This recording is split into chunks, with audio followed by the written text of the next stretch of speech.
अस्सलामुअलैकुम दोस्तों, आइए सीखते हैं खाई जाने वाली 100 चीज़ों की इंग्लिश। लेटस सलाद पत्ता को कहते हैं। गाजर को इंग्लिश में कैरट कहते हैं, कैरट। अखरोट को इंग्लिश में वॉलनट कहते हैं, वॉलनट। फालूदा को इंग्लिश में फ्लेमरी कहते हैं, फ्लेमरी। चकूतरा को इंग्लिश में ग्रेप फ्रूट कहते हैं, ग्रेप फ्रूट। नस्वार को इंग्लिश में क्विड कहते हैं, क्विड। शोरबा को इंग्लिश में ब्रोथ कहते हैं, ब्रोथ।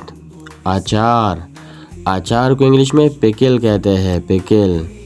इलायची दाना को इंग्लिश में कॉम्फिट कहते हैं, कॉम्फिट। चने को इंग्लिश में ग्रैम कहते हैं, ग्रैम। दोस्तों, ये वीडियो अगर आपको अच्छी लगी हो तो हमारे channel study with Mohammad Hashim को सब्सक्राइब करें, लाइक करें, कमेंट करें और अपने दोस्तों के साथ शेयर करें।